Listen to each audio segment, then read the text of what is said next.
to? Well, the real question is, who are we not marketing to? The entertainment industry is massive, and there's an endless market of entertainment enthusiasts. The global media and entertainment industry is expected to reach 2.6 trillion by 2025. And the U.S. media and entertainment industry's market size has grown by 15% in the last 10 years, and that includes the dip in 2020. 6.9% of the total U.S. GDP comes from the media and entertainment industry. So, the show stakes solution. Well, our simple, user-friendly interface will be formatted similarly to a sportsbook app. Users will be able to easily select their parlays for whichever category they please. And as you can see, categories will include stuff like upcoming movies, upcoming seasons of TV shows, reality TV, upcoming music, and various other things.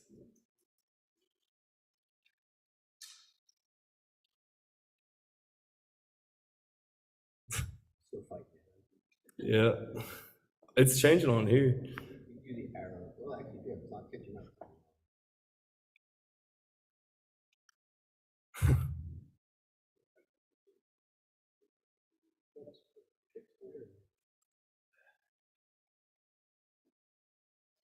Freeze. Yeah.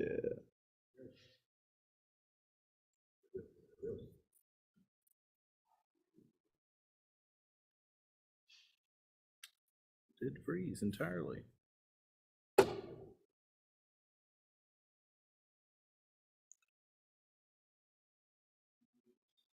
right.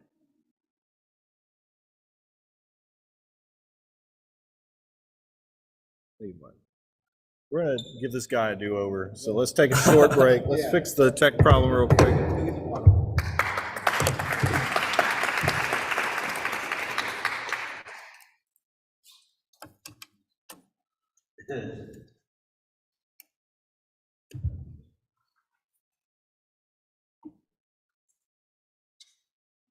Just the wireless display is cooperating.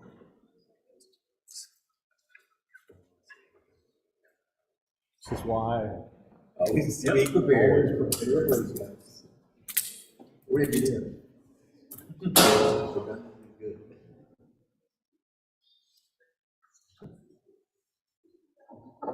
Been around enough to. I can travel with my own up. Just in case when I talk.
Yes, let's try it.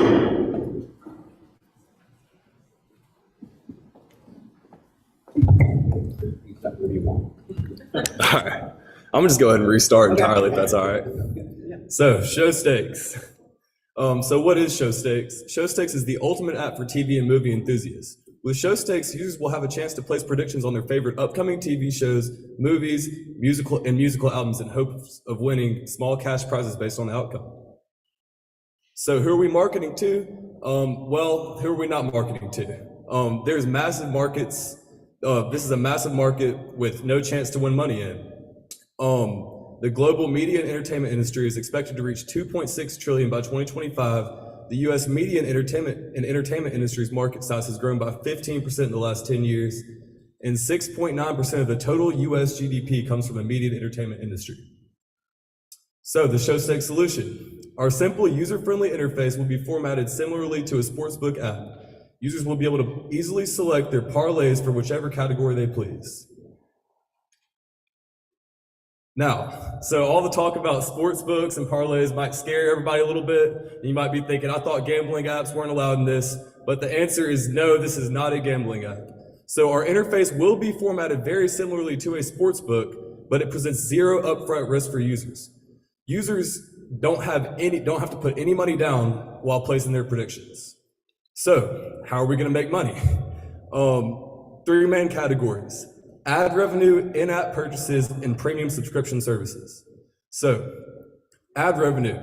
Average gaming apps earn about $22,000 a day from ad revenue, and that's just probably apps that you probably haven't even heard of. But games like Pokemon Go and Candy Crush earn millions a day from ad revenue alone. In-app purchases. So we plan to have an in-game currency to which users can buy more of the in-game currency in order to place more bets.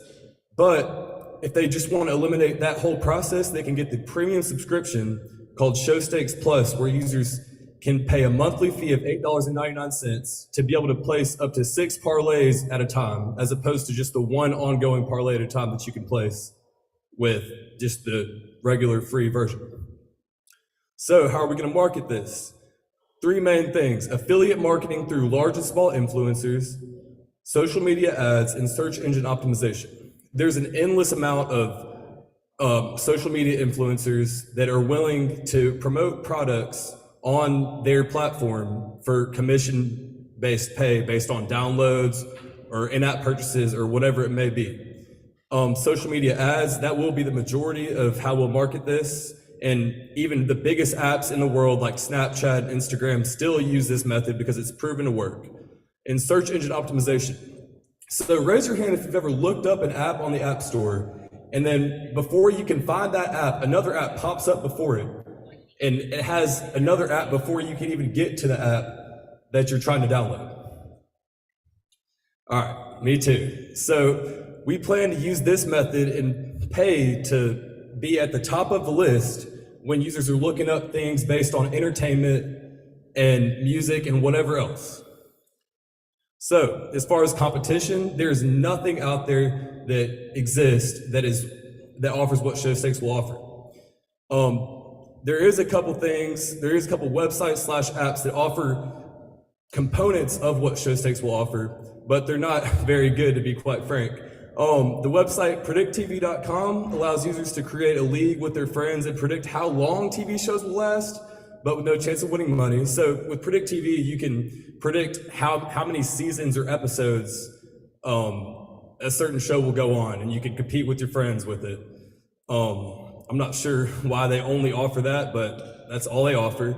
Gold Derby is an app that allows users to place predictions on reality TV strictly, but you can't place predictions on music, you can't place predictions on new seasons of TV shows, you can't place predictions on upcoming movies. And there's also no chance of winning money with that too. So now this is the slide that I'm most excited about, is vision for the future. So imagine you follow Morgan Wallen on Instagram, and he makes a post about his upcoming album, and at the end of the post he says, download ShowStakes to place your predictions on how many times I say the word whiskey in the upcoming album for a chance to win $5. Would you not do it? Or imagine Michael B. Jordan posts on Instagram, download ShowStakes to predict how many times I get knocked out in the new movie. And then partnership with streaming services. So imagine on Netflix's coming soon section, there's a section where you can place your predictions with ShowStakes. I'm up. Thank y'all.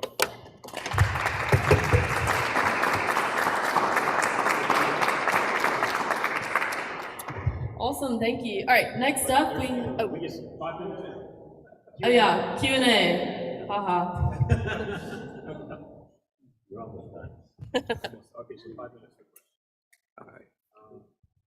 us through the actual process of how you would enter your answers or predictions, and what's cash look like? Okay, right. So, have any of you ever had the sportsbook app and place bets? Okay, so basically it'll be formatted very similarly to that, and there'll be different categories like upcoming movies, upcoming TV shows, seasons of upcoming TV shows, upcoming albums, and there will be like over under. There's a list of 1 million different things that you can put the over or the under on with each TV show, movie, album, etc. And then as far as the cash, so they're very small cash prizes, and that's just the way it'll have to be, so it's not gambling. So I haven't worked out exactly how much money users will be able to make, but I'm thinking like the max money that you can make, like say you have a parlay, a 6-leg parlay, and it all hits, the most you can make is like $10. The money is there just to incentivize people to download the app and place predictions, so we make more money off ad revenue. There was a search engine around about 5 years ago that every time you search, it gave you like one raffle point. Have you thought about implementing something where just someone comes on and checks their score, so they get like half a point or half? Just for getting on the app? Right. Or? I'm assuming you do a fake currency on the app, it was real money, so you'd have like $100 or Yes, sir. whatever. That way, you'd encourage the people coming back. So I'm thinking, like, okay, if I guess how long a reality TV show is gonna last, I say 7 years. Yes, sir. I'm never coming back. Exactly. So yeah, no, I think definitely sending notifications to the user's phone, like telling them they get a free points. I haven't worked out what exactly the currency would be, but telling them they just received 5 free points to make another prediction. And then when they go to make another prediction, the pop-up comes up with our subscription services they can buy. So do these people create their own bets? Is that what it is? No, sir. So the bets are already out there. The bets, they have options to go over or under on specific things that we choose happen. You're setting the bet, like the number of Yes, times sir. whiskey is mentioned. Yes, sir. Yes, sir. You said that, right? Yes, sir. Okay. And I would obviously hire an expert to work out the same way that sports books do, or to work out to where it's not that people are just easily hitting everything they choose. Yeah. I don't think that'd be a real problem, because if you're ad supported, they would cover, even I'm thinking like for me, country farm, they may say, well, how long are we gonna last in the top 100? Yes, So sir. they encourage that actually Yeah. return, so that having a number of predictions limit may be a hindrance actually more than a help. Yes, sir. I'd like to hear the last question.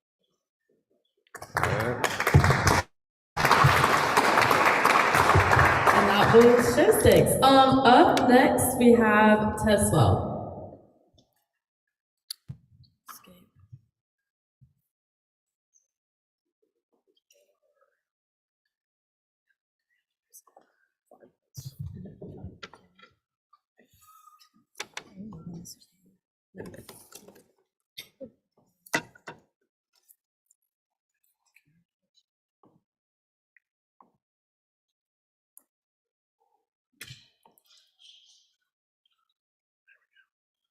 All right, so they will have 5 minutes to present, and then the judges will have 5 minutes for Q&A. Yes, this is Tesla.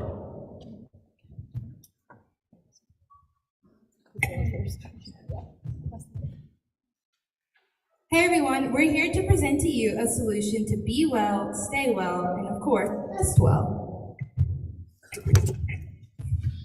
So our test well device allows users to test their everyday products for carcinogens at home, which is going to save them both time spent researching and also generate peace of mind for them. But first, let's introduce our team. My name is Allison, and I'm responsible for our administration and our finance. I'm Sarah Grace, and I'm in charge of marketing. And my name's Julia, and I'm for research and development. So the problem we're addressing is that most of our everyday products that we use have harmful carcinogens in them. And with this, sorry, most of our everyday products have harmful carcinogens in them, but the question is, how do we know which ones? So most of us will take to the internet, but the trap with the internet is you'll get on there and you won't find the answers you're looking for. You'll lose interest, and before you know it, you're lost in this trap of medical terminology that you don't understand, and medical symptoms, which, let's be honest, you don't have them, and before you know it, you haven't found the answer to your question that you were searching for. What does my shampoo have carcinogens in it? So here at TestWell, we have a solution that's going to answer your question quickly and efficiently.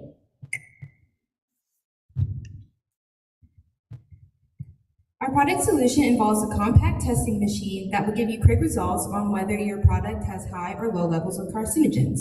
Here we have a photo of what the basics of the machine would look like. First, you would take a small amount of your product and place it inside the capsule.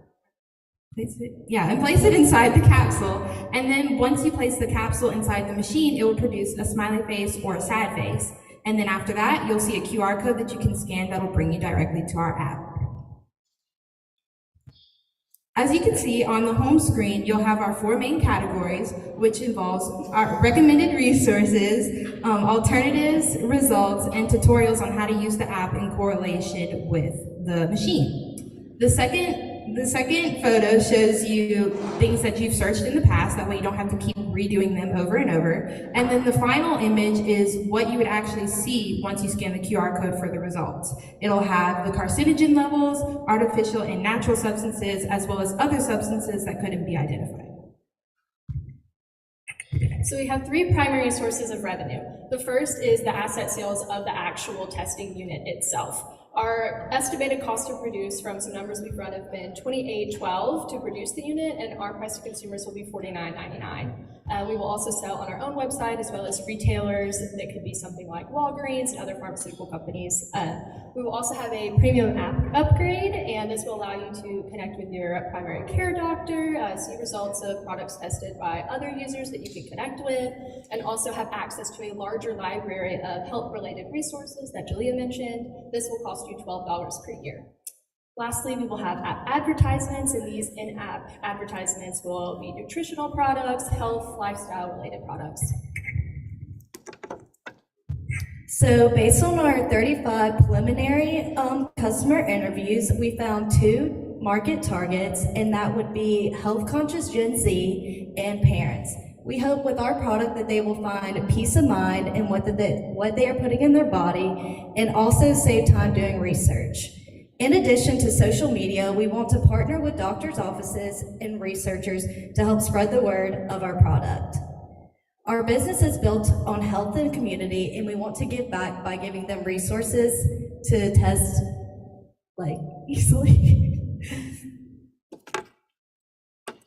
So the root of our competition is making knowledge accessible to things that was previously only accessible through going through research and doctor's offices. There's also a blue ocean market for at-home test strips right now, so that gives us a large growth opportunity in our market. And finally, we just want y'all to stay well, test well. Thank y'all.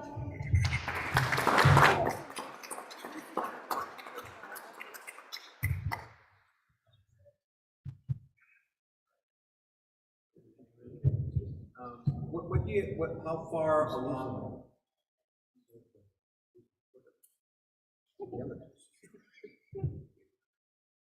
How far along are you with the technology for the device? Because that looks like it's going to be a critical component. So far, we're still in the starting levels of this product, just figuring out how it would work once we do decide, if we do decide to proceed in the future. So we are working on developing the technology. Y'all had a slide on your competitive advantage, but you didn't necessarily address competition. So what else is out there? What's it look like? Okay, so for competition, the only thing that's really out there is at-home testing, like COVID and flu and stuff like that. So that's why I brought in the blue ocean for it, because it gives us a wider thing, but there's also stuff that we can look for inspiration for. have something to add to that. Carcinogen testing right now is only done by big research facilities and doctors. There's nothing that's acceptable to you as a consumer at home. Yeah, on that note, is it testing for the presence of a carcinogen, or is it the amount of that carcinogen? Like, what does this do? Both. So the hope is the smiley face and the frowny face will just tell you if there is a presence, and when you scan the QR to the app, you'll get more detailed information that will tell you the amount.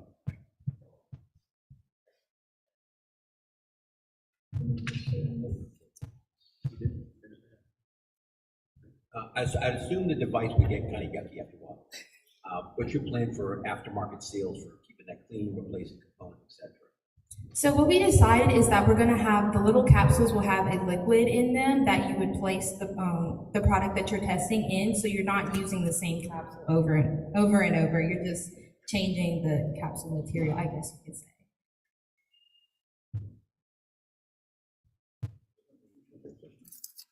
All right. Thank you very much.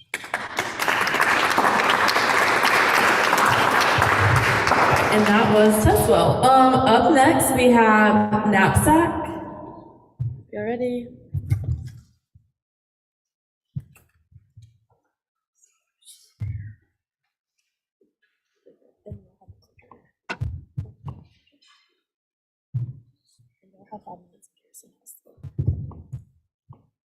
Let's get the screen sharing right.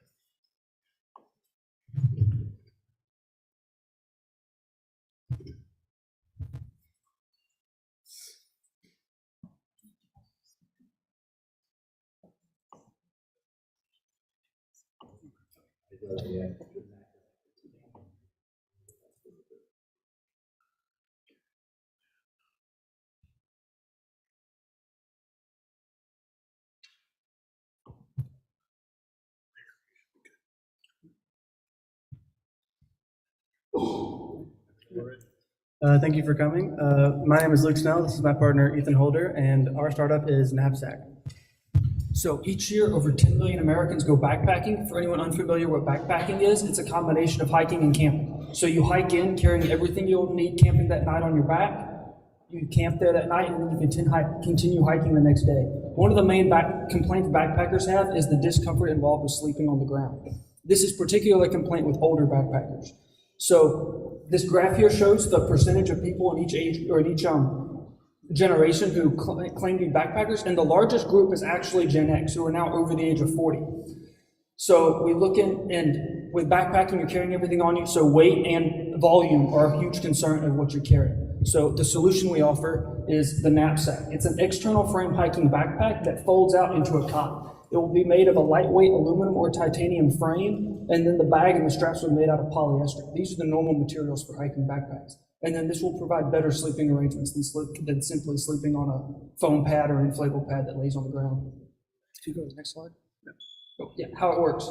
So on the left, this is our CAD model. On the left, we have when it's folded into the backpack, and then it will fold out about the base of that, of the left picture into the cot. The legs will also fold, and if you notice, the photo on the right of the cot is actually wider. So it will have male-female fittings down the center to allow it to slide out. This is because with a backpack, you want it slightly narrower than the outside of your shoulders, so you're not getting caught up on stuff, and it avoids limiting movement of your arms. But with a cot, obviously, you want it wider than your shoulders, so you're not laying on a metal bar. So this is a quick look at our financial model. This is going to be a premium product that is mostly sold to people that are experienced in the field and aren't looking for sort of starting out products. So the price range is going to be from $200 to $500 for our competitors. We have ours priced at $275 right now, and we're expecting our cost to be somewhere from $80 to $120. But if those costs end up being higher than that, we can raise the price. We do have room to do that if we need to.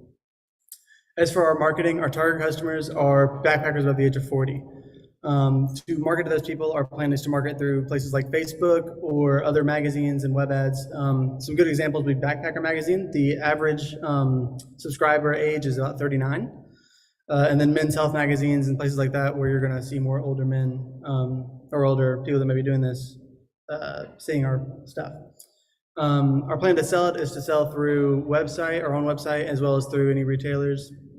And our plan for growth is to add additional products that will be similar. Right now we have an idea for one that turns into a hammock stand, and we're thinking an idea for one that turns into a tent.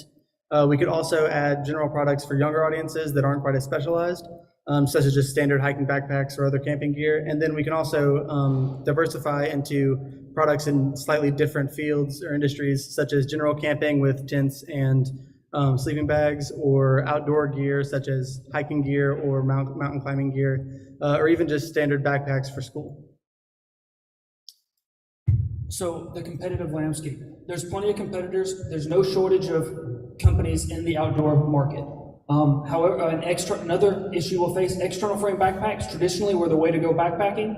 They've lost popularity to internal frames due to internal frames being able to be lighter, so it reduces the load you're carrying on your back.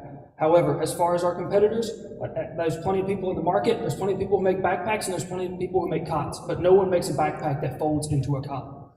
Also, as far as the weight of an external frame being higher, this will be lighter than carrying a backpacking cot, which they do make and is shown lower. And so there's a few solutions for comfort here. The traditional way shown on the right is a foam pad or an inflatable pad.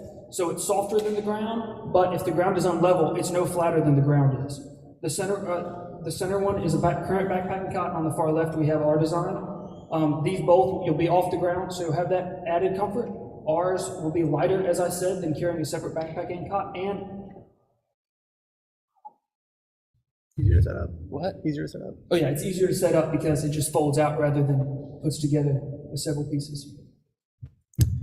So another sort of side of our business as we grow, our plan is to adopt a Tom's style brand. Tom's is a shoe brand. Whenever you buy a pair of shoes, they donate a pair of shoes.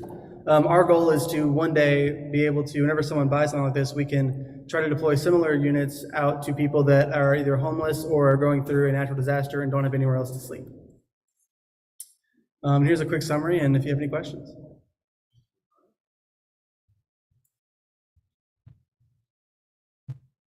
Yeah, that's a good question.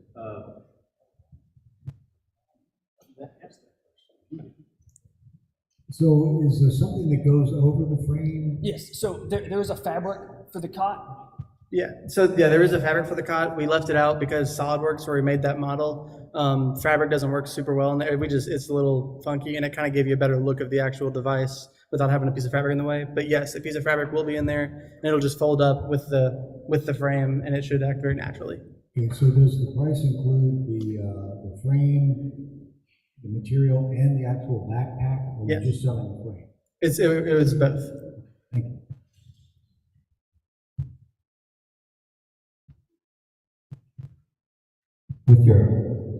With your market research, did you ask what they currently sleep on, such as a hammock or a cot or mattress? What else you said hammock? So we didn't do any like surveying, but Ethan is a bit experienced in the field. Yeah, so hammock-wise, typically backpacking, there are two types of people who use hammocks. People who only want to ever sleep in hammocks, and people who never want to sleep in a hammock in their life because they despise them. So it's really the split there. What's the difference in the weight between the middle one on that picture and your unit? Do you have an idea? I know you haven't built yours, but do you have an estimate on the weight? We're looking at probably about 7 pounds for the weight of the bag. So those cots like that one in the middle, I forget which is that model, those range in weight typically about 3 to 7 pounds. So 7 pound, you're looking at probably $100, maybe in sub $100. But if you want the like sub 3 pound one, you're looking at the price of our backpack and frame together just for that cot. Your frame looks like it's going to be perfect for creating a parachute cord spring system. Have you thought of something like that? Because right now the structure is going to be support. Are you referring to the like the actual prototype drawing you have? If I light on that, it'll fall from one of those gaps. Oh, that was mentioned with the fabric that was asked. Yes, there will be a fabric stretched across this whole piece. The same way this one is, we just left it out so you could see that. Stretched and attached, okay. I thought it was just laid on top of like. Yes, it will be stretched, yes. Right. I'm thinking bedroll. Is that, so the fabric, does it stay on there all the time, or is it something I have to hide in my pack, like, and then pull it out? So the fabric stays in all the time. Along where you have solid pieces of the bar, you have just a circle and the fabric is sewn around it, and then when you fold it out, the fabric pops tight when the cot folds open. Thank you.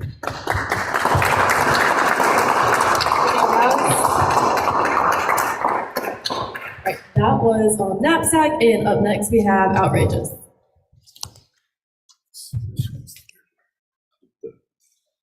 Screen.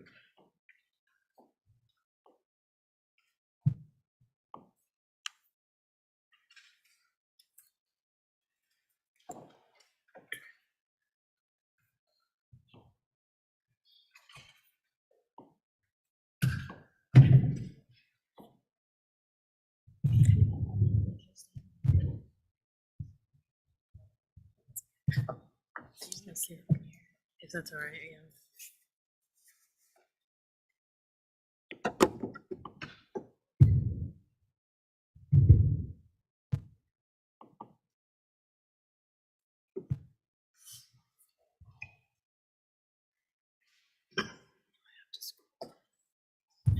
Okay.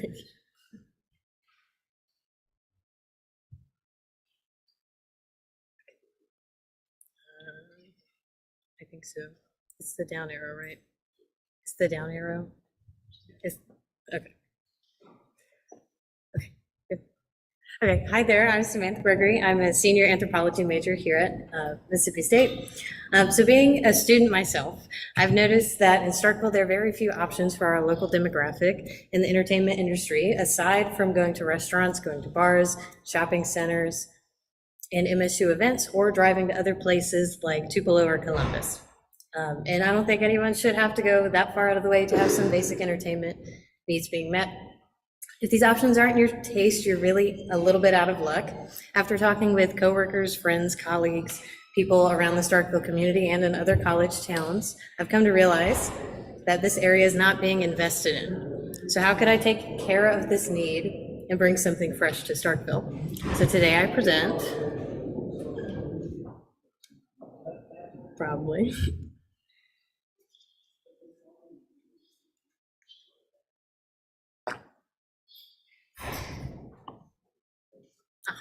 Outrageous.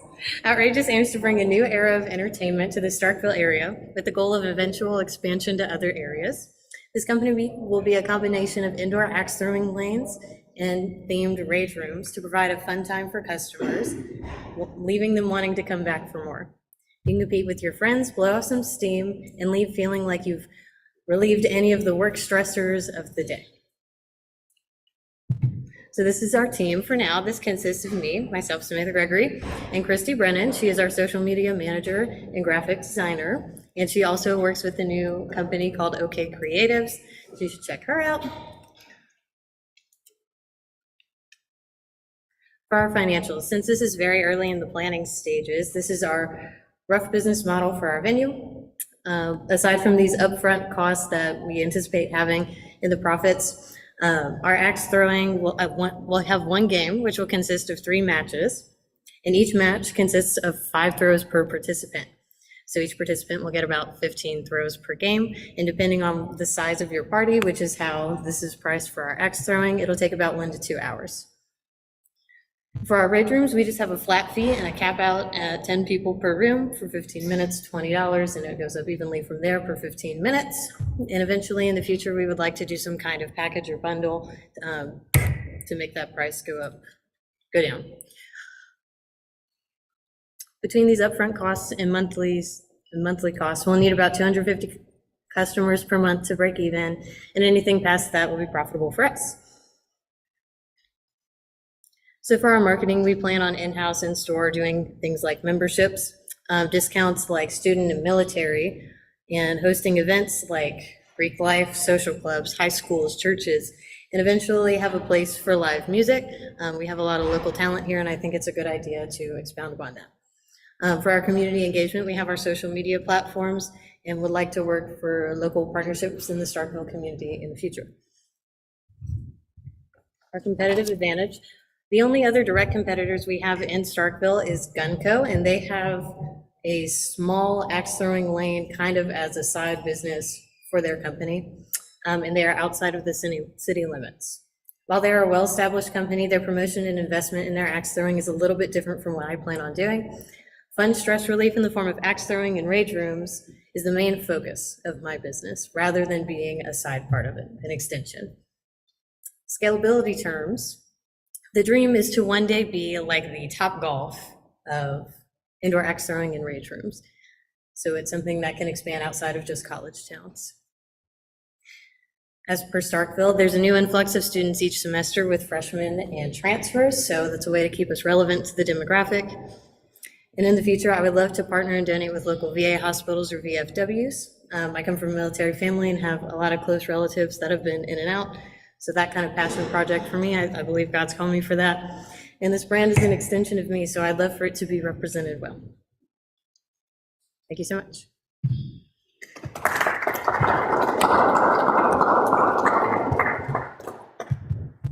Have you looked into the liability part of this and the cost that it might be annually? So for our liability cost, right now, we're estimating about 500 plus, just looking at other groups. Oh, okay, yeah, okay, that makes more sense. Yes. My question is, what's it cost to stock a rage room, and how often do you have to keep putting stuff in there, and how do you obtain that? Well, depending on the themes, which is what we want to do. One of them, the idea I had for is kind of like a hotel room. You can be like a rock star who kind of rages out, and that's kind of the stigma with that. Going through a lot of like thrift stores and people do yard sales all the time, you can get stuff for relatively cheap. And bringing someone in to break it, I mean, if something's not totally broken, you can keep going on it. And then looking around at old technology that maybe Mississippi State has to donate because they're getting rid of things all the time. In my department, we have some really out-of-date equipment, so I'm sure they'd be willing to sell it for fairly cheap. How many different rage rooms are you envisioning? Like 15 to 20, 1 to 3? I'm thinking between 1 and 5 tops, depending on, as we expand, I would like the themes to be a little bit different per location, so you're not getting the exact same experience wherever you go. For starting out, it would most likely be 1 to 3. For the 15 minutes, is that per person, individual? It's just a flat fee. We would want to cap out at about 8 people per room, 8 or 10, because the rooms will be a little bit bigger. My last question is, this sounds like a 2 a.m. business. People have gone out already and come and visit their rage room. Well, with our liability, we wouldn't want to take any super high risks with people maybe being pre-intoxicated coming in. So this would be more of a throughout the day, close maybe 10 or 11, just to keep things safe. Thank you.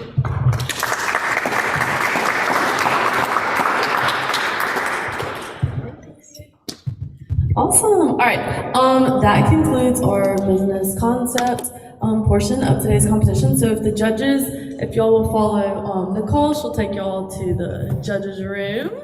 And for everybody else, y'all just sit tight for about 10 or 15 minutes. There's a trail mix bar over there with a bunch of snacks and drinks. Y'all can just hang out and just love it. Thank you.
Alright,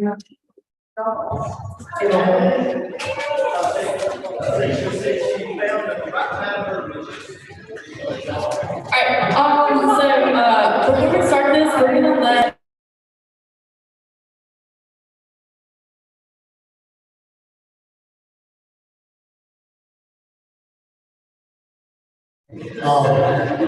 So this was sort of awkward because we only ended up with 4 teams, right? Which means that one team didn't win. And yet on all of our sheets, we had different first, second, and third. So it's like, oh, let's say everyone's good.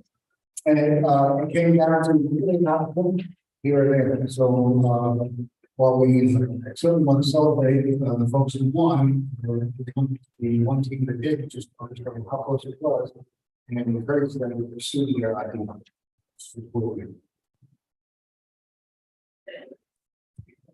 Mr. The first award we're gonna give out is the Most Sports, which is a golf. So, judges can all line up in the back. I think. Alright, so our People's Choice Award winner is Zach.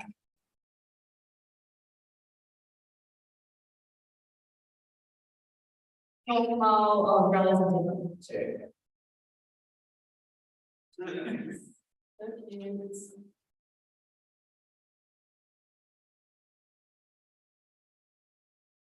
Awesome. All right. We're going to start with our third place winner, and then our third place winner is Tesla.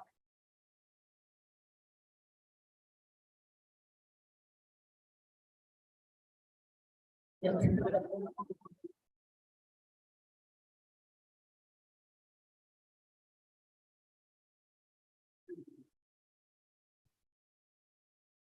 Perfect. Oh, got it. All right. Next up is our second place winner, and that is going to be Show Sticks.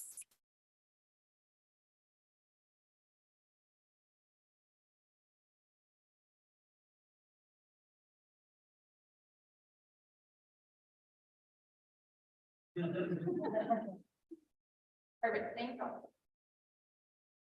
All right. And our overall winner for today's competition is Zach.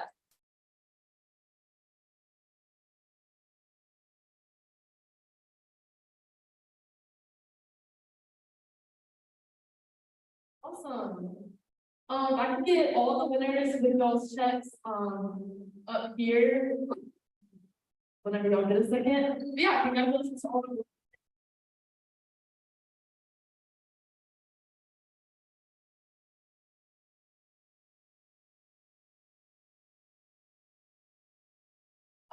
That's not if y'all would give us a minute, that would really. All right, so if everyone come with their checks and we got one, to take a group check.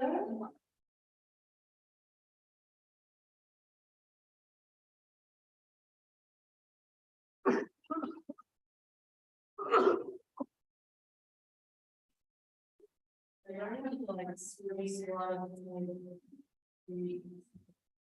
yeah. I'll come with a friend.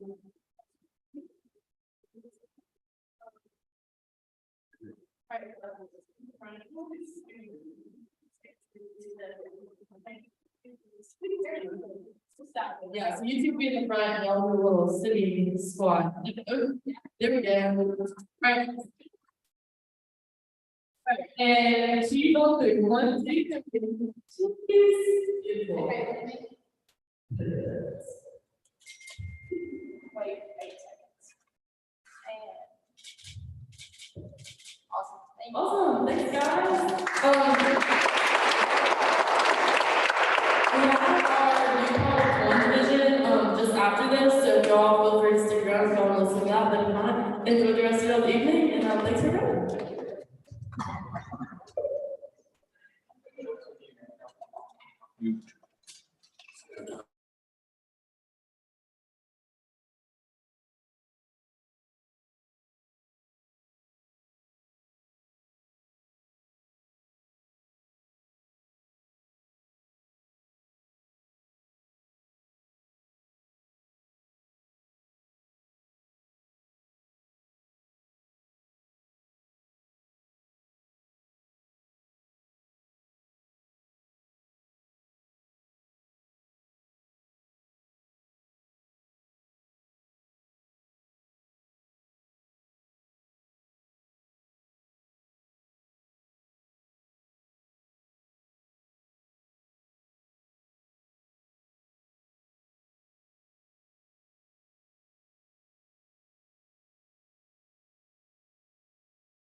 currently a retractor. Click on it, yes. It's this mic, and then here's your clicker. Yep, yeah, the mic. No, if y'all want one, perfect. You'll have 5 minute presentation. We'll have this on, and then we'll just get 5 minutes for questions. Okay. Y'all don't have to use the microphone. Just make sure everything's staying.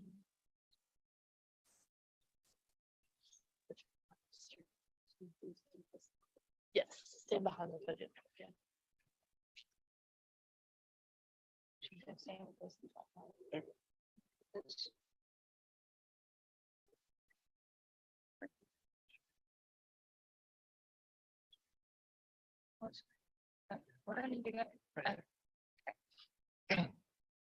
Okay, good evening, everybody. My name is Xavier Person. This is McKenna Powell. We're seniors in biomedical engineering. We're also on the pre-med track, and so today we're going to talk about our senior design project. So specifically, we have designed a modular orthopedic surgical retractor. Okay. Yeah, so like I was saying, so our design team, we focused on making a modular orthopedic surgical retractor. And so just so everybody's on the same page, so what that retractor does, it's a specific device that's a surgical instrument, and it's used to improve retraction in orthopedic surgeries, specifically for obese patients. Okay, so I'm going to tell you all about the problem and the solution we came up with. So our problem we were seeing, we met with a surgeon at UMC who is an orthopedic surgeon that does specifically acetabular and hip fracture repair surgeries. And if you can see that picture, an x-ray of one of those fractures, you can barely see it. And then on the right shows the actual front knee retractor, which Xavier's holding. And basically the old front knee is super rigid and it doesn't allow for a large enough surgical window for surgeons to be able to see where they're actually repairing that fracture. Specifically in morbidly obese patients, it causes too much pressure and force to pull back that large amount of soft tissue. So our solution, we modified this existing retractor to make it more dynamic and allow for that retraction pressure to be lowered while also maximizing that surgical window so the surgeons can see in there and do what they need to do. And just a little bit about it, it's just, we also wanted to make it universal for patients of all sizes, not just the morbidly obese, for anybody. So we'll get more into that, but we have more stuff that makes it for everybody. Yeah, so now I'm going to talk about how it works. So like we kind of mentioned, we specifically added several mechanisms and additional features to make our product better. So one of the biggest things we focused on was we changed the rotating arms, both pivot arms on both sides of the retractor. So now they can rotate 360 degrees. Not only that, we also added another mechanism that allows surgeons to set whatever angle they want in place, and then it can be locked and it can be held, so it will remain in that shape throughout the entire surgery. We also added another element so it can translate horizontally, meaning it can open and close to be wider or more narrow, depending on how much surgical space is needed for that patient, for that surgery. And then lastly, we made the retractor very modular by adding different size claws, different size shapes. So basically you can put it on to the retractor, slide it on to wherever you want it to be, and lock it in place. It'll stay in the same place throughout the surgery. But essentially, there's just different sizes, and so it's able to meet the needs of all patients in all BMIs. And so then lastly, these pictures at the bottom, they kind of depict our design process throughout these last 2 semesters. So on the far left, you can see the original trunnion and how it's very static. It's all one piece. And then as we move towards the final product, in the 2 middle features, you can see that we changed the trunnion to be 3 pieces connected together so that we can have all the features that we wanted added to it. All right, so for our business model and the finances, the current trunnion retractor sells for about $1,500, and our modified retractor would cost, what we found is that it would cost about $2,000 to manufacture, machine it, and that's just from like websites, that kind of stuff that we've gotten quotes from. And we would sell it for about $1,000 more than the current one, which would make us a profit of $500 per retractor. And if we were to sell one of these retractors to every orthopedic trauma center in the United States, that would make us a total profit of $600,000. And that's just like to give an estimate of like what a total profit could be. Of course, trauma centers could buy more than one, or some trauma centers could not buy one. So that's just a guesstimate. Yeah, and lastly, I'm going to talk about our sales, marketing, and competition. So how would we sell the device? So kind of like what we mentioned, so the trends in obesity have worsened. So you can see in this graph in the bottom right, from 1975 to 2016, that this trend has just steadily increased, essentially meaning that indirectly there's going to be more patients that are more obese, meaning they were going to need more devices like the ones we created. So how would we sell it? We would sell it to hospitals, healthcare facilities, or maybe the machine from other medical companies. And how are we better? So like we mentioned, through our additional features, we have more capabilities, making a more dynamic retractor that is more capable of performing more tasks more effectively. Any questions?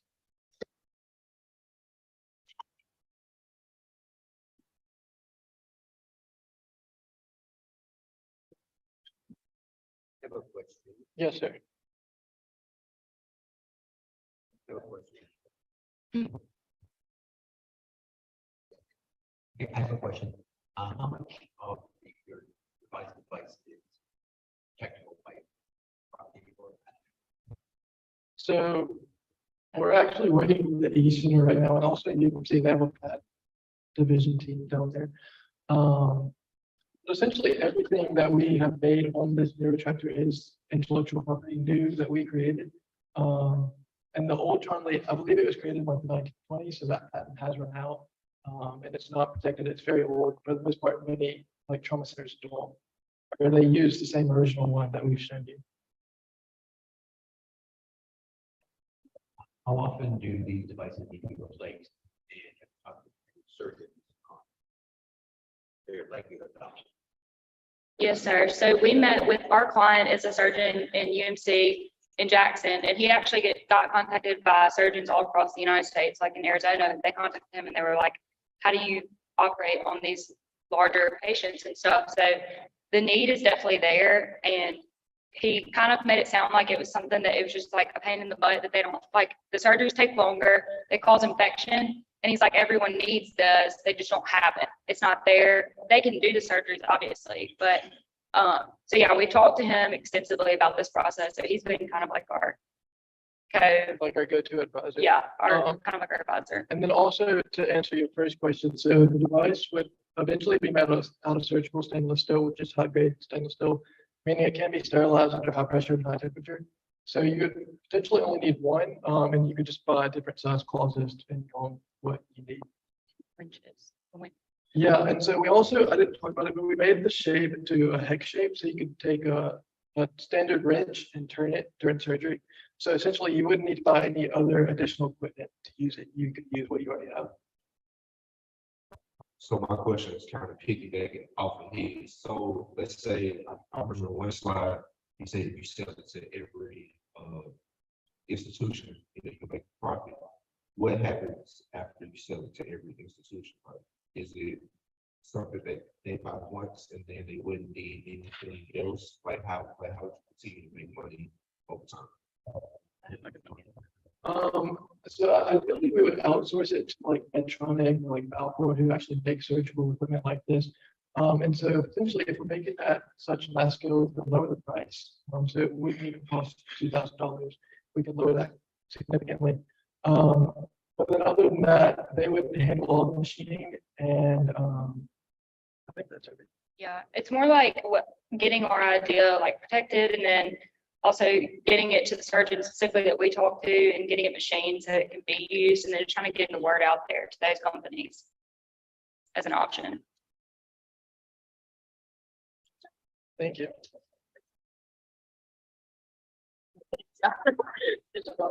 Thank you. All right, our next year presenting is Spear. Y'all ready?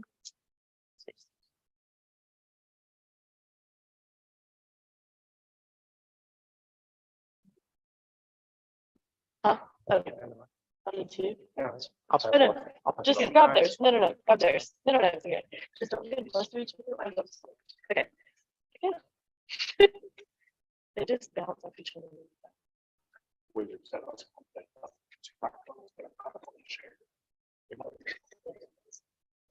Spear.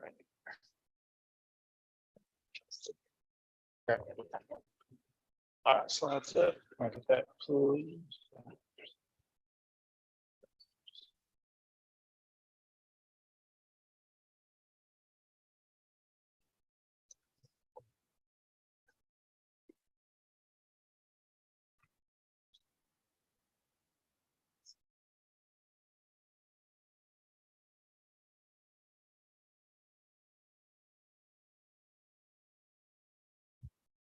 Good evening, everyone. My name is Taylor Holly. I'm Sam here. We're electrical engineering seniors here at Mississippi State. This evening, we'd like to talk to you about Sphere, a self-propelled equipment acquisition robot, a robotic platform geared towards increasing safety and efficiency. Getting hurt is terrible. Do you know what's worse than getting hurt? Getting hurt at work. Whether you're an employer who loses productivity from lost employees, or you're an employee who loses many weekends and faces months of hard recovery. Bureau of Labor Statistics recorded 7,000 falls on the same level in 2019. 51 pounds is accepted as the maximum safe carrier weight. What does this lead to? We believe that many injuries in the workplace are caused by pushing heavy rolling toolboxes or lifting heavy equipment outside of that maximum safe carry limit. Thank you. So I wanted to talk about how Sphere will combat this issue, provide a unique asset to multiple industries through a heavy-duty robotic platform.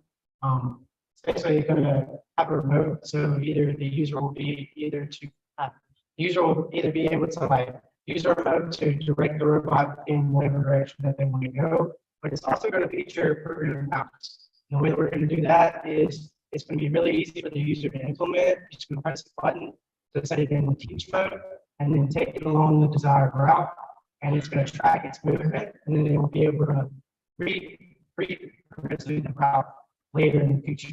And it's also going to be highly maneuverable. We're going to use things called making wheels, which provide like movement in diagonal directions as well as the perpendicular, which means it moves sideways, forward, and then in between. And it's kind of basic obstacle detection. So when it's moving along on these program routes, it's not going to be bumping into things. And it's going to be able to detect an obstacle and then stop before it hits. And like we said, it's going to be heavy duty. Our plan is for it to exceed a payload of at least 100 pounds. And so that way, that'll double that 51 pounds. That's the safe carry for one person. So it'll be at least a two-person carry. And to go along with the ergonomic effects of our product, it's also going to save time. It allows workers to focus on their task at hand. Let's say he's in maintenance guys in the break room and he has to go out to a specific place in the plant. He can set his robot to go on to that position, and then he can just walk out there and focus on the task at hand.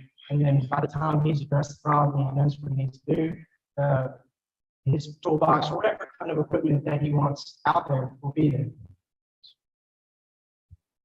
So talking about a little bit of our target customers, obviously any mechanic shops are built very well for this, and manufacturing industry, obviously assembly lines are a very good example of like where our device would be best used. And also just like do-it-yourself guys in the garage that maybe have mobility related issues or just don't want to load heavy stuff around all the time.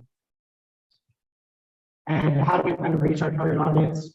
One good example is the Mississippi Technology Expo. We're going to try to market our product whenever available at engineering tech expos or just wherever we think that we might have a market to sell our product. And also social media advertisement. LinkedIn is really big with engineers, and just Facebook, Twitter, whatever we think is working best at the time.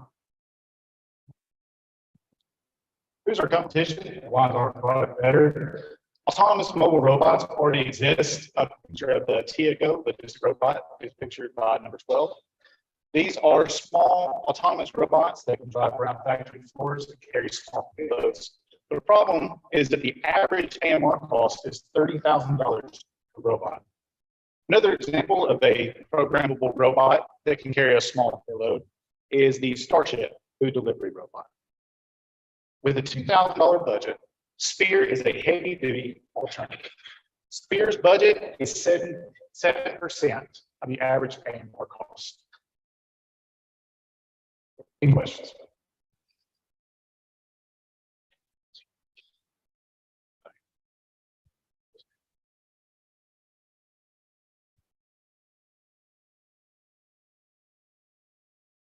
Have you talked to any customers and get a schematic or something? This currently we're in the prototyping stage, so we have a schematic made and we actually have parts in our possession. We are in the assembly and testing phase currently. As for potential customers, we have a team member, Hayes, back there. This is a 4-person team. He has personal experience with workers at Four Corner who he believes could benefit from a product like this. However, we don't have any commitment, but we are in talks with some large industrial companies who could potentially want our product.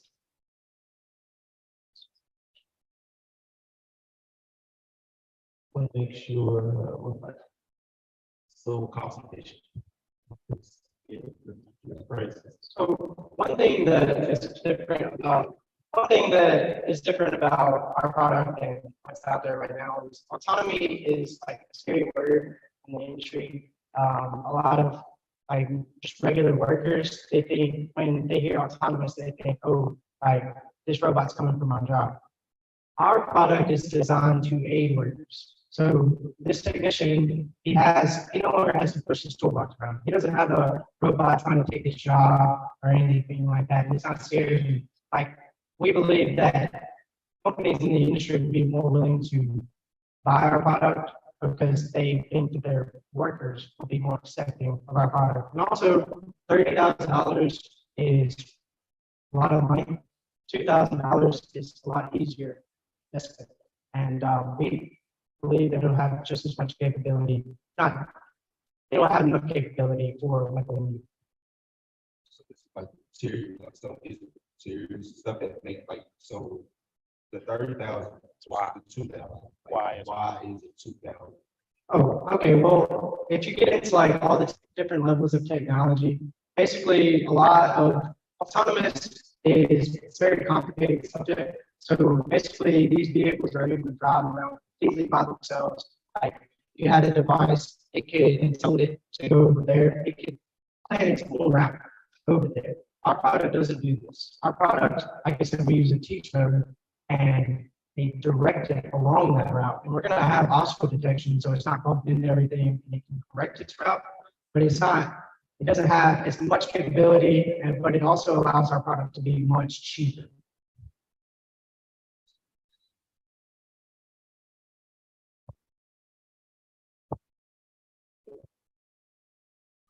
This is how much of this is yours only? This is a senior design project for our department. So this is something that we as students have had to conceptualize. We've had to compare with products already on the market. We work with our professor, Dr. Gabaru, who works at ECAB. We have a project advisor, Dr. Green, and we have been in touch with several members of the E-Center. And we're looking to see if there's any copyright issues or intellectual property issues. They've been looking for us, they check for us, and this is our original design. But we are using products and components from other manufacturers, obviously, but this is a original team design of students.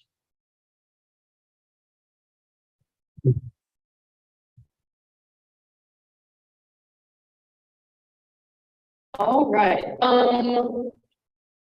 Up next, we have either energy.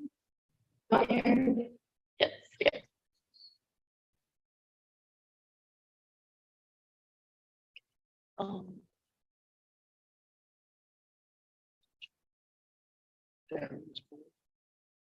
That's not. Yes.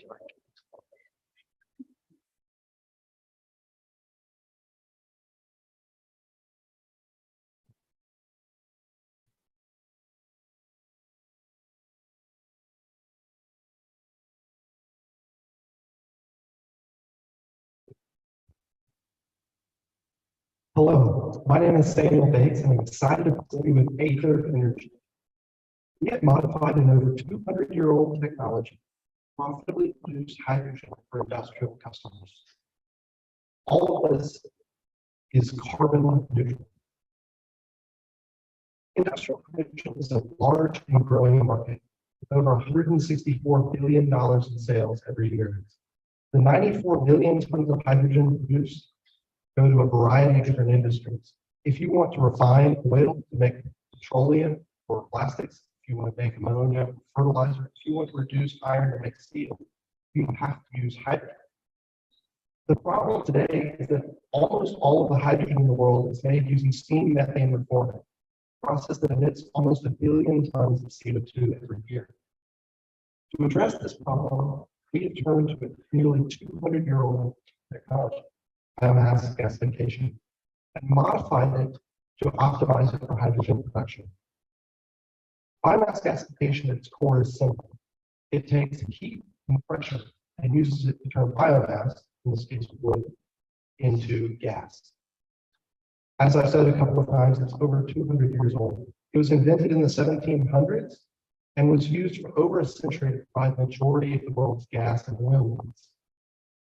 Powered things such as oil lamps, gas streetlights, and gas stoves until the early 19th century. It was fully 20th century. It was only replaced when we realized that we could put oil and gas in the ground instead.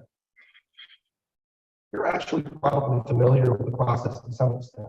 If you've ever seen a wood fire, the flame you see is not actually the wood burn. The wood does burn a little bit, but it's actually is the wood is gasified, and the gases that come off of it burn different gases burn different colors, which is what causes the flames to be different colors. We're also cognizant that as interesting as the technology may be, it should be a carbon net zero technology. So predicts to be one of the cheapest ways to make hydrogen. With a hydrogen market price of roughly $1,740 per ton last year, Aether predicts to make hydrogen at just $710 a ton, leaving a wide margin for profit. One of the big reasons why we're able to make it so cheaply is that the modular technology allows us to co-locate our facilities with customers. So customers would include refineries and ammonia plants in the southeast, in the southeastern Nebraska. And the nature of the technology would allow us to target individual industrial customers and sign long-term agreements to supply them with a fixed price. This provides us with sales stability, and it also provides us with the ability to locate a plant within the basket, allowing us close proximity to the customer and our feedstock, reducing transportation costs. All of this is excellent time as last year's Federal Inflation Reduction Act established a massive subsidy for hydrogen production and carbon dioxide capture. As you can see in the reform on the screen, estimated $80 million facility costs paid off in the first year, almost entirely because of the federal subsidies. Aether will take biomass gasification, nearly 200-year-old technology, and use it to make hydrogen, sell it profitably to industrial customers, all emitting zero carbon. With over 100% IRR, guaranteed revenues, we are compelled to take this opportunity. Thank you.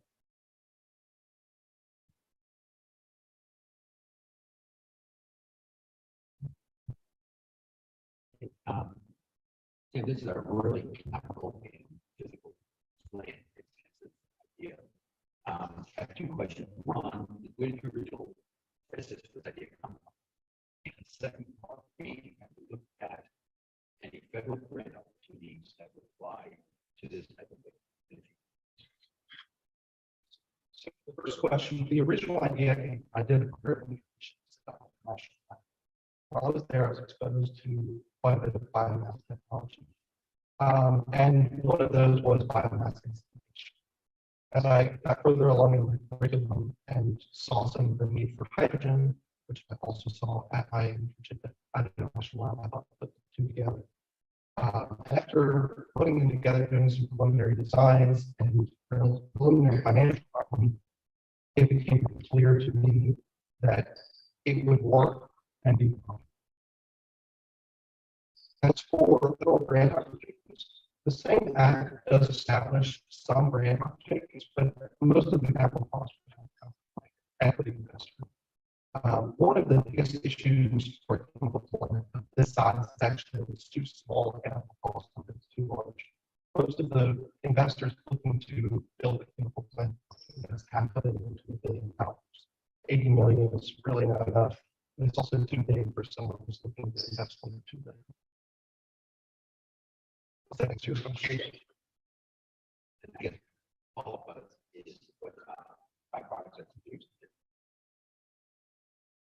Absolutely. So the primary byproducts are methane, carbon monoxide, and some sulfur dioxide. The way we have it designed right now, we use the thermal separation process. We're actually able to recirculate all of the carbon monoxide and methane to produce heat for the plant. That produces almost all of the process heat for the plant. The rest is using biomass. The sulfur dioxide will have is comparable to what a similarly sized paper mill produces, but is substantially less particulate matter than a steam methane mill.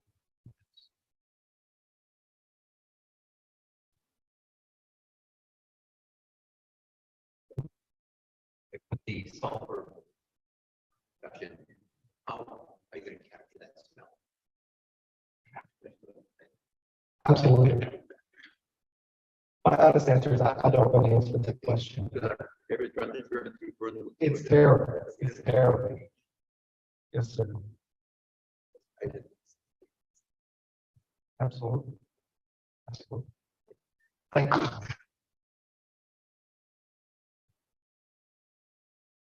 All right. Up next, we have Bright.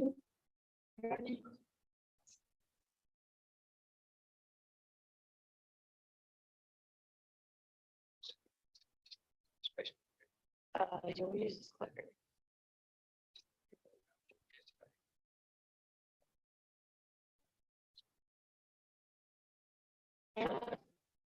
Yeah. Did you get how much file?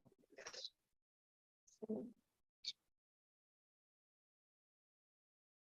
Okay.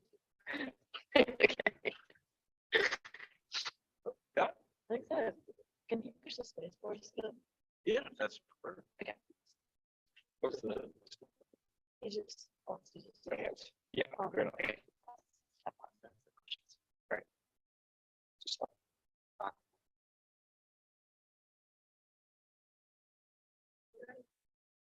Good evening, ladies and gentlemen. My name is Dylan Sutter, and I'm here to tell you about my team's product, McIntyre. By a quick show of hands, who here has ever been tasked with holding a flashlight for somebody who's trying to repair something? Who enjoyed that job? Who got yelled at? Well, not anymore. If you're one of the people that needed somebody to hold the flashlight for you, I'm sure that you found yourself in a situation similar to at least one of these pictures. As an Eagle Scout, car enthusiast, and my father's extra set of hands, work around the house, I found myself on both sides of the flashlight. Because of this, I'm sure that we can all agree on at least one common issue across all of these scenarios. And that's that it's hard to see in the dark. While there have been solutions to this problem for centuries, even today, they still come with their own limitations. If you see here, sorry if you can't see me, we have a mechanic who's, yes, working ahead now, but when he reaches his arm out, his hand immediately blocks the light from what he's trying to work on. Here we have a car enthusiast also right ahead of him. If you've ever been in this position, you know that when you're restricted to having your light only where you're directly facing, underneath the car, you're susceptible to having rust, dirt, and other road grime falling down into your face and eyes. If you hunt, you know that in the early hours of the morning, when you're out hunting deer or turkey, Having a bright flashlight like this will let you be seen for miles. And lastly, we have a plumber working underneath the sink. And I'm sure we can all agree this job would probably be a lot easier and faster if you were able to use both of his hands to work rather than using one to hold a flashlight. The solution is a flashlight that mounts to the bottom of your wrist to shine light perfectly where your fingers are working. Additionally, it provides a versatile yet subtle hands-free alternative for jobs that a headlamp or flashlight might not be the best tool for, such as trying to get something out of your backpack in a deer stand or even on a parked airplane. But what if your wrist is in a position that you can use to shine the light on what you need? Well, MagnaBright is easily detachable from its wrist bracket for a convenient stationary light source. Magnets on the bottom of MagnaBright are what allow it to be easily taken on and off of this bracket, and you can place it on a nearby metal object or flat surface whenever you need to. From there, MagnaBright's 90-degree range of motion swiveling tip lets you illuminate your workspace from the perfect angle. For those who may not be able to see the prototype, here's a 3D rendering of the current state, designed by our design engineer, Jay Stiles. Here's an estimation of our financial model. As you can see, our costs are estimated to be around $6, but that's only based off the prototype. At an estimated selling price of $25, that leaves us with a unit gross profit of $19 and a gross margin of 76%. While the flashlight industry has been around for decades, you can see here that even today, it's still growing. From 2023 to 2028, you can see that globally it grows from 7.47 billion to 9.67 billion, or 2.18 to 2.82 billion in the US alone. This table lays out somewhat of a timeline of our marketing and sales strategy based on the growth of the company. Starting out, we plan to promote the product with social media posts, attending expos and events, and primarily selling through our website. From there, we hope to appear on social media and website ads, as well as major online retailers such as Amazon or flashlight-specific retailers, and eventually we want to see our product on the shelves of brick-and-mortar stores across the country, such as Walmart, Home Depot, and especially auto parts stores. Our primary target market are just those examples that I spoke of before, and the target age range around 18 to 55. And lastly, this table shows us compared to popular alternatives. And as you can see, MagnaBright covers all the bases that most of our competitors do, except for one. And that's the area of light coverage that it has to offer. And that's simply because MagnaBright was not designed to do that. MagnaBright was designed for the small and intricate spaces that we face every day. Questions?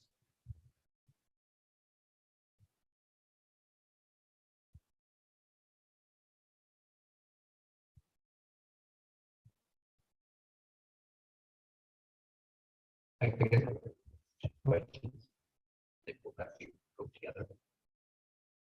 New iterations that you go with developing this prototype and working the customer feedback. So this is actually the second physical iteration. The sketches that I had, the first one was the very first iteration, didn't swivel anything. I was actually part of a separate idea. We did this about a month ago. So that was the first one, and that one was made over spring break, but that one ended up being an organ donor for this one in terms of wiring. But there hasn't been much direct customer feedback based on experience, simply because we haven't been able to produce enough to get that. But based on explanations and things like that, I've actually had a couple people trying to get in contact with me after they read the description on, I'm assuming, the website within the Mississippi State car community, as well as a couple comments from my class earlier today where I practiced my pitch. What was most interesting comment you think that would help that you see? That's a very good question. I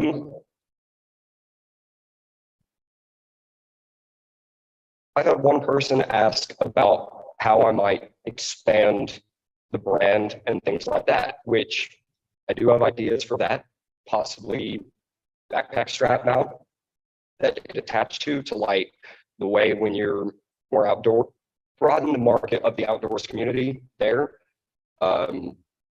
Hats to essentially turn it into a headline whenever you need it to, things like that.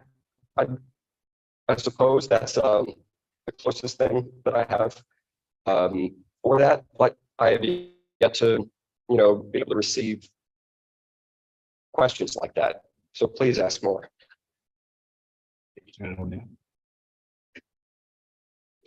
This morning, funny story, it's had a long day.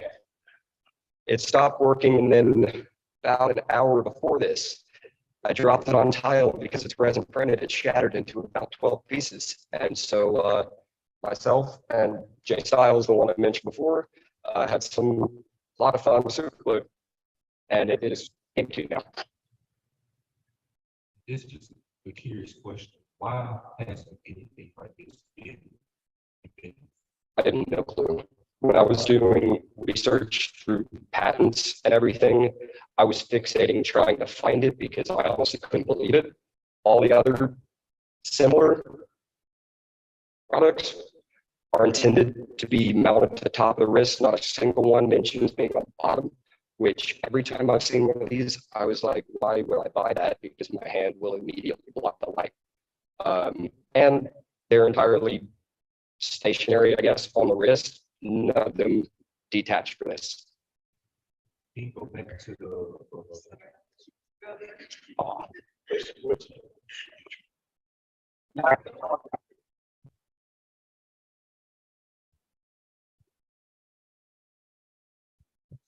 Yeah. Next up, we have carbon emission filter.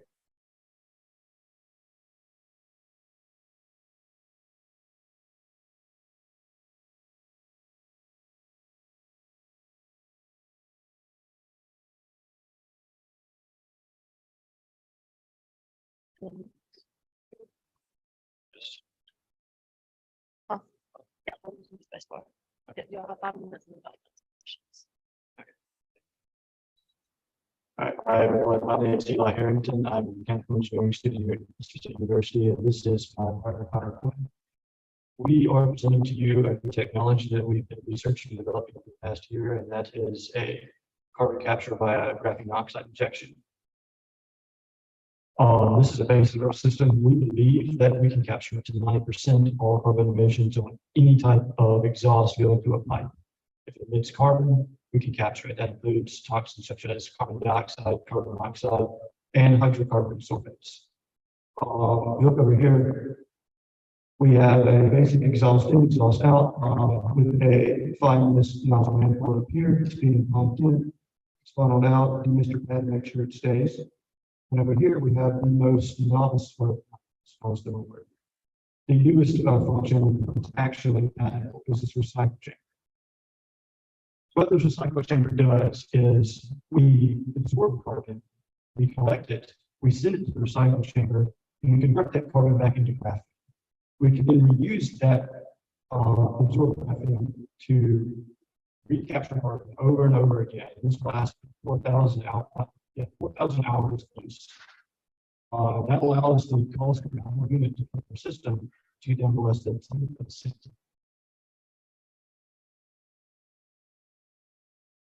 Today would allow us to find a first build prototype.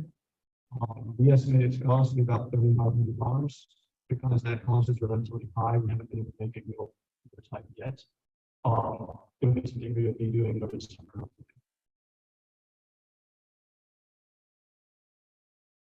And after that, we'll enter the phases 2 and 3 of the project. We'll be connected to engines. We estimate this to cost around $300,000, if not more, total dollars to be like and eventually patent.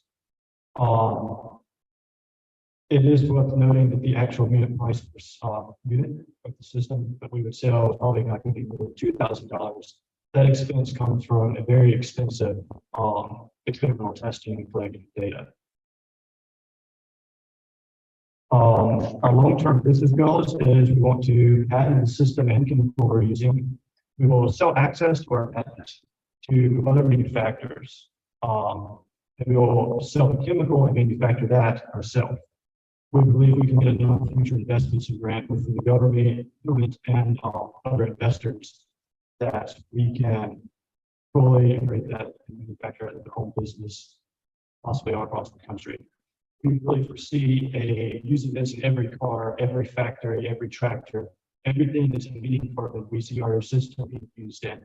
We serve them, we sell it, we can install it on new vehicles and old vehicles. And the cost for the consumer car would be around $40 for 16,000 miles worth of mechanical engineering department has been very, very helpful so far. They're going to allow us to use the machinery in the various labs. They've also already connected with potential investors, some from their advisory board and some from very, very large companies. Are there any questions?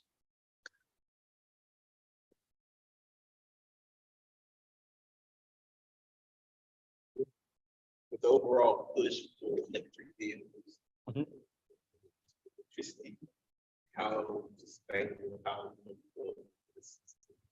Well, see, there's a big issue with electric vehicles, and that's because making them is more pollutant than actually using a gas vehicle, especially with our system. So we actually expect our system to kill the electric car industry. That's our long-term thing. Producing the lithium that's used in electrical cars is much more pollutant than even emitting carbon.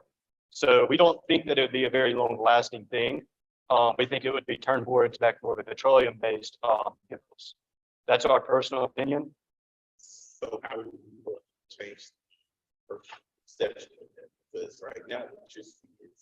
I know it's everything right now, but if we take away all of the environmental issues, is what we're doing, of using a car, will it still be? I don't think it'll still be as big of a thing.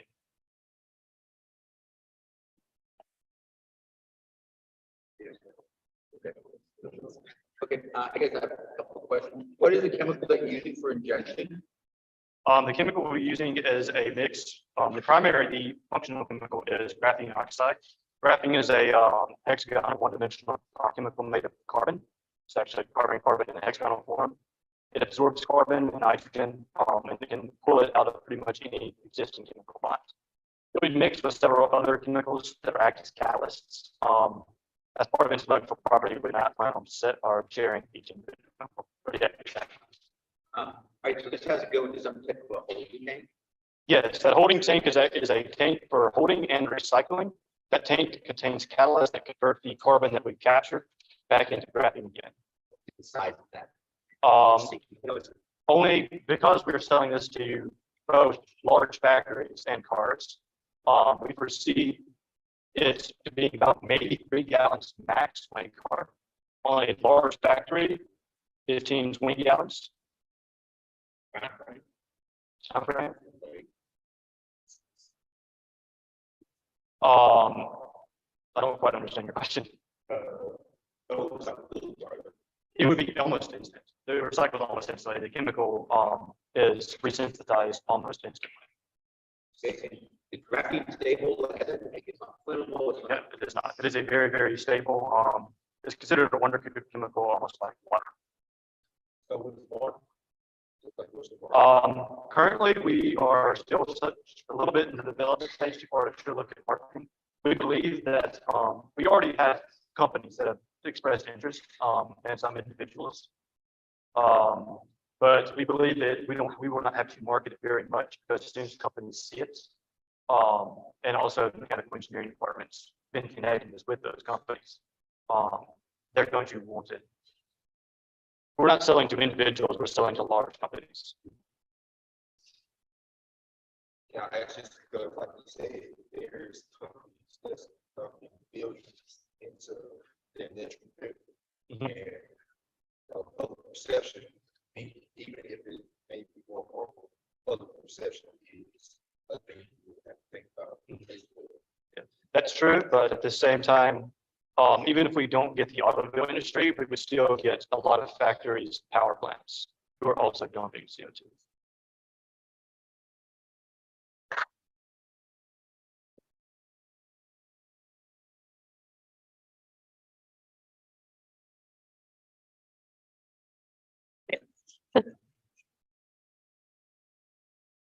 Our last presentation this night is going to be low bra.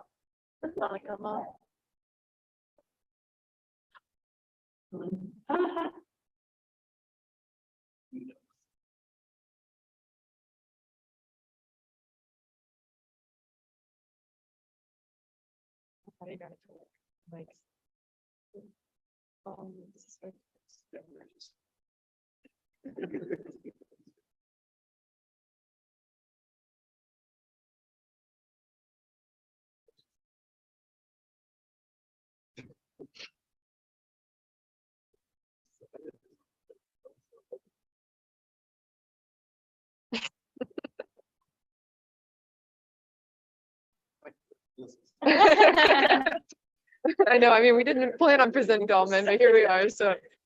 This is our whole this is low bra.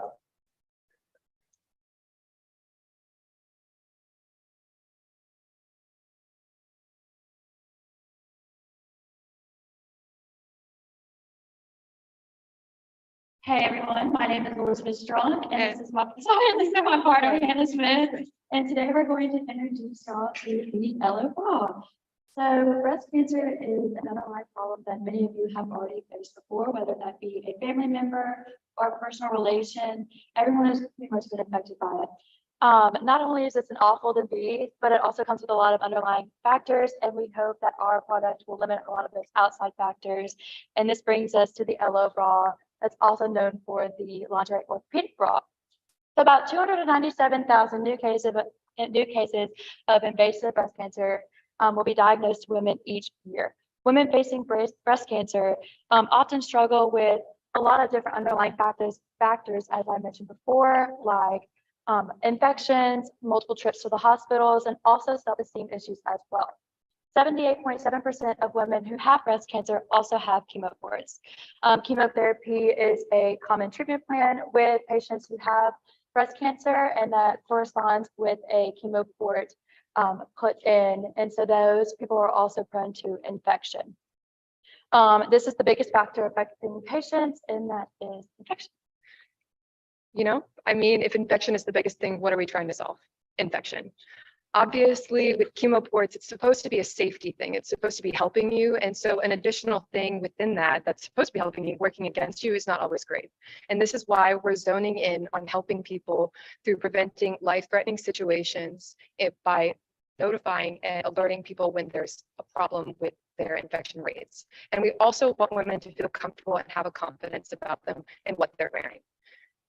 The biggest thing that we want when we focus in on this is we want something that's comfortable, that has a sense of utility, and then we also want something that provides a sense of safety. And this bra is going to provide that. Coming to our solution. So obviously the signs that our bra is going to be able to detect through this sensor is going to be the heart rate, body temperature, oxygen levels, blood pressure, and inflammation, which are all things that show infection in the body. Our bra itself will have the sensor that will be able to detect that. And it's something that is not only important to women now, but it will be important to women later. Our bra itself and the prototype, here it is. You can see a little bit there, but this is the actual prototype itself. It has the comfortable lining on the inside, the lace on the outside for the visual aspect. And then there's the sensor that would go in the pocket and detect those signs of infection. And then we also want something that a lot of women who have breast cancer face mastectomies as well. And so we wanted to offer these silicone inserts that would allow them to have some sort of like femininity. And then this leads us to our customer. Yes, our customer is our #1 goal to please. This is my grandmother, and she was diagnosed with breast cancer in 2013, had a mastectomy in 2014. And I vividly remember following up with her on her appointment, and we went to go look at some bras that were made for orthopedic wear, and noticing that they were just very bulky and very unflattering. And for her, going through a mastectomy, that's also a struggle, but also trying to find a bra that is aesthetically pleasing, while limiting infection, and also on her chest as well. And so with that, our target audience are women who have breast cancer, who are going through radiation or chemotherapy, and they want to fight infection, prevent it, while also being confident and having something that makes them feel like a woman, whether they've gone through a mastectomy. And that leads us to our competitive advantage. Obviously, she listed off a couple issues that already exist in the market. The orthopedic bras out there are bulky, uncomfortable, and comfort is really the only thing that they're supposed to provide. Our product provides something including utility, comfort, aesthetic value, and again, safety. The bras out there now only offer half of this, not even. And then on the technological aspect of it, which is the safety, the only thing that exists out there now is the chemoport that detects vital signs, but it's in early research stages. And additionally, you have to have an invasive surgery in order to put that in there. Our product offers a more viable option that's non-invasive, and as a product that wants to promote women and promote their safety, we want to have a better and more reliable product. And because of this, we also want to be selling it as a person who's trustworthy. This is why we plan on marketing not only through, one-on-one social media, but we want to go through healthcare providers. Healthcare providers offer trustworthy, honest, and analytical opinions, and that is a great reason why this is important to sell in on that basis. And these women are important to us, and I hope they're important to you. And we hope that we can help them in their later struggles as they go through this process. Thank you.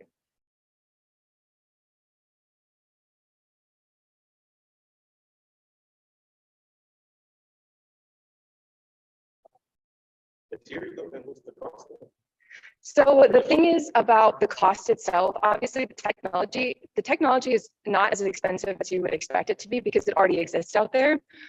This device that we have for like rudimentary prototype, it was about $15, but if you break that down, it'd be a lot less expensive buying in bulk, obviously. The product itself, like the cloth and everything, is relatively inexpensive. What would be the most, it would be labor cost because it is so detail oriented. But even based off of the bra itself, most bras range from like 8 to 15% profit margin. And since ours has the technology aspect of it, we could probably sell it at a higher point and have a higher profit margin. I would say the downside to our product would probably be a little bit of the competition. If later on they actually do develop something that is a working prototype for chemoports where it detects vital signs, that may overtake it. But again, people may not want to choose that as an invasive surgery with immune systems being so low. For the biggest problem, we're protected. And someone that has that breast cancer, they probably don't want to push hard against it while you're right.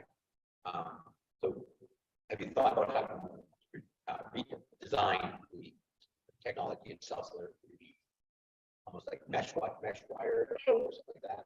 Right. It would definitely be very similar to that. The pocket itself would be like a necessary thing in order for them to wash it, unless we were able to make it waterproof. But at this point, we're thinking of having a removable technology, and we want it to be, thin enough that it's comfortable. And that is an option, but we're still in the early stages of researching that. Do you share any customer feedback? Yes, so obviously we both have personal experience with this, and we've reached out to family members, and we're in the process of, in order to have medical research surveys, you have to get it processed through a specific company. And so we're in the process of doing that. So we don't have any feedback beyond our personal relations, but so far so good. We also have contacts that we've met previously that I've said once we get to that stage, we're able to meet with them and talk it through on the medical side of things. But to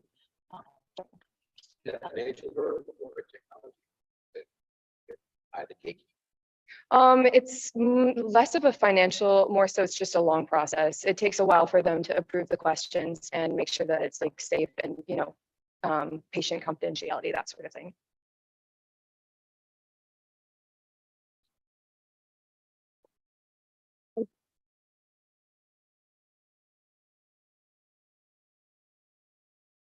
Okay, that concludes our new product one division. So the judges are going to go figure out their votes. And if you have the paper, the program, there should be a QR code on it.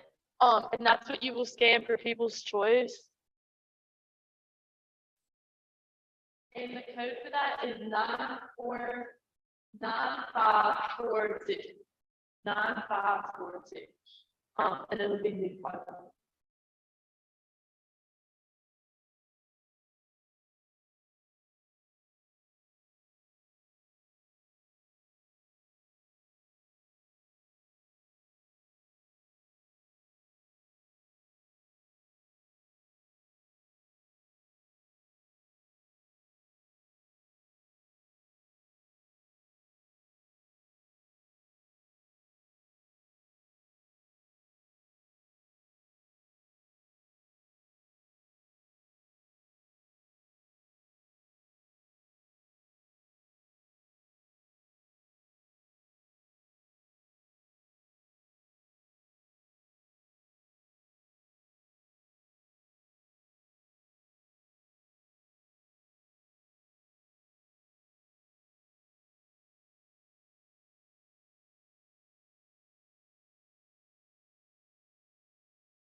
extremely smart, great application of things you've learned in your classes and that you pursued individually on your own. We went to the back of the room, we pretty much did 7 presentations, unfortunately 3 took place here. But in reality, every group that presented deserves to win. We won't say that, you know, one group killed it against everybody else, or one didn't do really fully. It was really just a matter of, okay, which one barely eked out better on this aspect versus another team. So it was very difficult for us to make a decision on who we determined to be the top 3. And on any given day, any one of the 7 groups could be the top 3.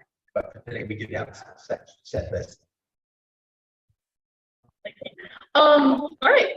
So our first report that we're going to start off. Oh yeah, judges did not come up for the pictures. So if you wait with your check, you'll see your sheet come up, and I will take a picture of the judges, and then we'll back there. All right. Our first report is the district award, and I was going to go to back.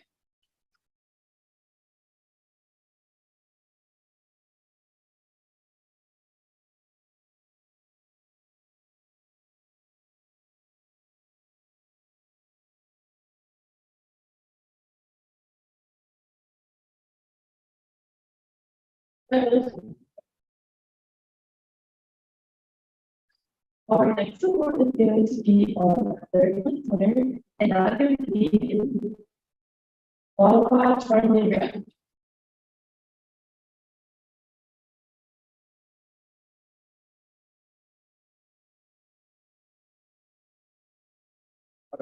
Thank you.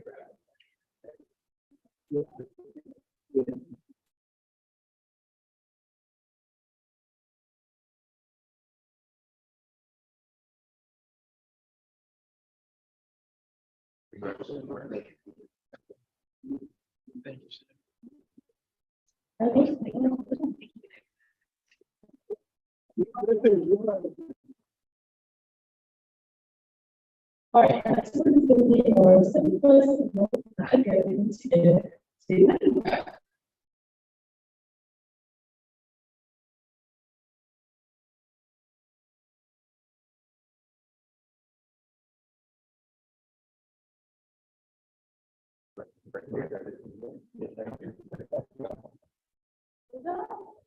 And our last follow-up is the our Christmas support for tonight, and that is going to go to the LWL.